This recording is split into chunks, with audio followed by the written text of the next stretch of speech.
What is up, guys? FallenRedZeo here. Today we're doing a review of Thor. So we just got done seeing it, and so of course we're going to do a little review here. It's not going to be very long, but we'll start off with spoiler free, so just say whether the movie's good or not, and then we'll talk about stuff that could be spoilers or whatever.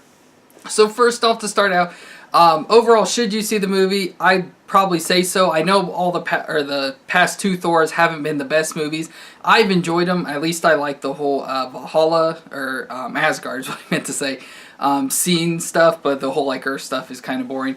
But I thought this was definitely the best movie, as many people have said, and I really enjoyed it. I thought it was funny and entertaining, and didn't have too many boring parts. There were some parts here and there, but it had a lot of action to make up for it, and had a lot of comedy, and the characters were amazing. I just loved a lot of the different characters that they added into this and expanded on with some.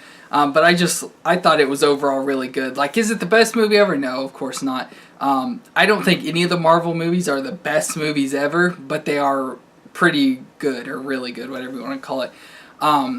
So I definitely think you should see it. I should definitely give it a chance. Like I said, it'll turn your thoughts on Thor around, possibly. Even though I don't think he's been bad like the Avengers movies and stuff, but definitely his own movies, this is definitely a good turnaround of that. But I think, like I said, the characters are really good. To me, they're what made the movie the best and stuff, and I really enjoyed it. Bro, did you have anything you want to add on to it? No, I just thought it was a really good movie. I'd probably rank it third out of my Marvel films.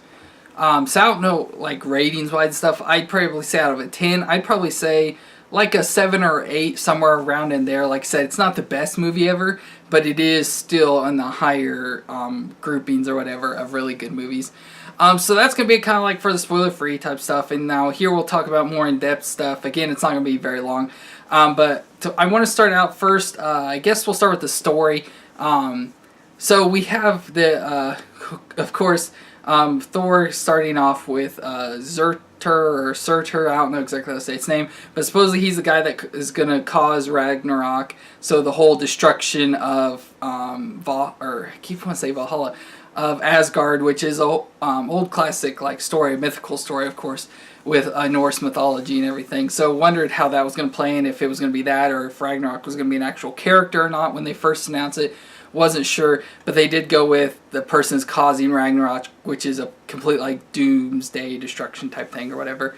And then so he comes back, and of course Loki took the place of Odin, which we saw that at the end of Thor Dark World or whatever, the second one, where he became Odin. So then we get Thor and Loki going out looking for Odin, and they find him, and he ends up dying, so spoiler, but obviously you should have seen the movie by now. And then that brings back Hela, which is found out to be their older sister, and she's the god of war or hell, or I don't know exactly, but her name's Hela. But she comes in, and so she's trying to take over and destroy all of Asgard, or at least take it over and stuff, because they say she needs it to have her powers and stuff like that. So then she's trying to get to... why can I never remember the name? Asgard, and on the way there, Thor and Loki get thrown out, and then they get sent off to this other planet. I don't remember what the name is like Sakaar or something like that, maybe?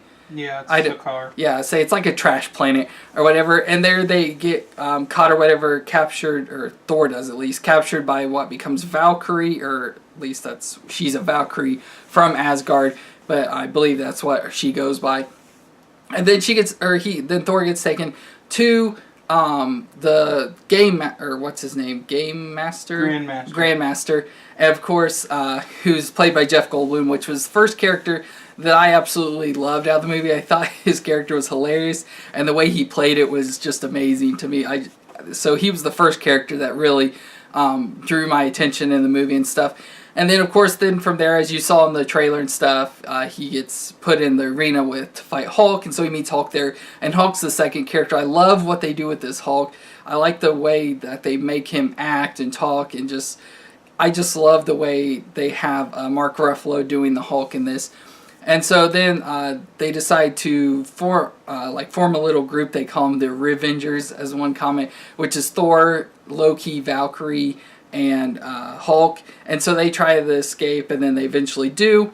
And Loki, of course, going along with his whole stuff he does, he turns on, or tries to turn on Thor, but Thor gets the upper hand on it. And so they all leave, and then Loki eventually ends up leaving with a bunch of the other guys he meets in the battle arena, which one of them is Korg, I believe his name. And he's a big rock guy. We saw a person that looked exactly like him in the beginning of Thor Dark World. He's a big rock guy, kind of looks like the Thing, but he's got like a big taller head. And Thor like destroyed him with a hammer at the beginning of Dark World. But this time he's like a grayish color, and even though he's supposed to be like a golden yellow or something like that. But he's in here, and whoever did his voice, or the actual voice of him, is just hilarious for this big giant rock guy. He has like such a funny voice, and the stuff he says is just hilarious. And then, so they all go back to Asgard where they fight against Hela, and eventually all end up teaming together, fighting with a whole big group, because they also get joined up with Heimdall, who was like hiding away in Asgard because of Loki's taking over of the planet or whatever, or Asgard. And then eventually they get, I believe his name's Scourge or something. Carl Urban's character. He becomes the executioner from the comics. He's Hela takes him, or he joins her or whatever, and becomes the executioner. So he gets a big giant axe that she gives him or something, and but he ends up actually turning it in because he was never really with her. He was just kind of like trying to stay alive or whatever. But he turns and so he has two machine guns or whatever that he calls his Des and Troy or something like that, and becomes Destroy or whatever. That he found from Texas, as he said, which was funny. But he starts fighting along with them too. But like most of, or a lot of people fighting with him, a lot of them die, and he's one of them. But so we have Hela and then her giant beast dog thing, which Hulk ends up fighting with and taking care of.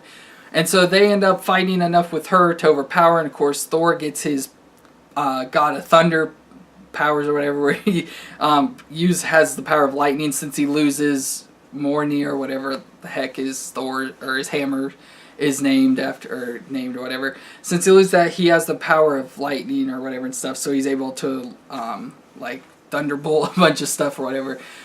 And so that was pretty cool when he'd actually get that. His eyes would turn blue and stuff, and he'd just have like electricity pulsing all over him and stuff. So they beat down Hela until she comes back alive, but Thor sends Loki to get Surtur's helmet, because that's the thing that like is his power, whatever. And to make Ragnarok happen, all he had to do was put his helmet, or crown as they say, into the eternal flame, which is again in Odin's treasure room or whatever, which has the Infinity Gauntlet, which Hela did mention when they walked through that it was a fake. So we do know that that Thanos does have the one and only Infinity Gauntlet. I thought maybe it was like going to be like two, and so we got the one from Asgard or something to like be super powerful or something, but it is only the one because she did say it was fake. And so there was the Tesseract cube and some other stuff from movies I remember seeing, but I don't know exactly what. But so Loki goes and does that and brings Surtur back to life. He's this big ginormous thing, so he starts destroying Asgard as all the people are leaving. And so Hela tries to stop him because she obviously needs Asgard to survive and have her powers. And so they fight, and he just ends up killing her, and they leave. Asgard gets destroyed, and so Hulk, Thor, and all the other Asgardians are on a ship floating off to somewhere, and they end up deciding to go to Earth when... so they're just floating through whatever. Thor's the new king or whatever. So it's a whole big group of, like I said, there's Thor, Loki, Valkyrie, Hulk, what's his name, Korg, or whatever, and then his little pet thing, I don't remember what it was called, or his little buddy, whatever, that he thought was dead, but it ended up being alive. And so they're flying through space, going back towards Earth or something like that. And so that's how the movie ends. And like I said, I thought the whole storyline wasn't bad. Like I said, it wasn't exactly perfect, but a bunch of those different characters, like I said, there's a lot of comedy that they added into the movie, and I think that makes it a lot more enjoyable and fun. And of course, all the action, and they used some good music and stuff in there too. And so overall, it was just really good. And then of course we go to the end credit scenes. Of course, the first one is the ship flying through space or whatever, going towards Earth, and then all of a sudden a big giant ship pops up in front of them. And so I guess, or assume whatever, it's going to be Thanos, since the next movie is Infinity Wars. I don't know what else it'd be, or to make sense of anything to be in between there. So I assume it's just a Thanos ship, because to me it kind of looks a little bit similar to the guy from the first Guardians of the Galaxy movie. Ronan? Yeah, Ronan. It looked a little bit like his ship, and then they had he was like a servant of Thanos or something, so it may be Thanos, but you don't see anything, so you don't really know. And then of course the second one is the Grandmaster, who ended up getting to he climbed out of something. I don't know where he came from. I don't remember that part exactly, but all the like people of this trash planet that he controls and stuff were like doing a revolution or something like that against him, and so they're surrounding him, and that's how he ends and stuff. So I hope he doesn't really die, but I don't know if he can. And then just a fun thing about him that I just want to mention, in case you didn't know, he's actually the brother of the Collector. So Benicio del Toro's character in Guardians of the Galaxy, the Collector that had Howard the Duck and all that sorts of stuff, they're actually brothers, and so I hope they get like a connection or something of some point, because I wanted to just see them like acknowledge that they're related or something. But like I said, overall the movie was pretty good. Like I said, about a 7 or 8 out of a 10. Characters were really good. A lot of them were good and amazing. Oh, and I forgot the Doctor Strange in there, which of course if you saw Doctor Strange, you saw Thor show up in there, and he helps him find Odin and stuff.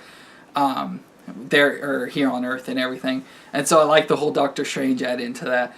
But yeah, I liked the characters. The story was, like I said, decent. That's probably just the only thing. It's never perfect. Action was good, comedy was good, music was good, visuals were amazing as usual. I liked especially the trash planet, the like blue and red colors all mixed together. But I just thought it was overall pretty dang good. Like I said, definitely the best Thor movie. Bro, did you have anything you want to add on to? No, I'm good.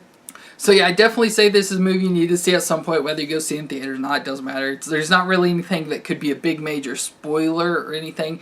To me, a lot of these movies aren't. Now, maybe Infinity Wars, like that could be something, big and major, that could have spoilers, but not like any of these other small movies. But I think that's probably going to be it for our review. I hope you enjoyed. I know we didn't do very much or go very long or anything, but I hope you enjoyed. If you did, leave a thumbs up for me. Leave a comment down below. Let me know what you thought of Thor, whether you thought it was good, decent, whether you like characters or not. And don't forget to subscribe to see more, and we'll see you next time.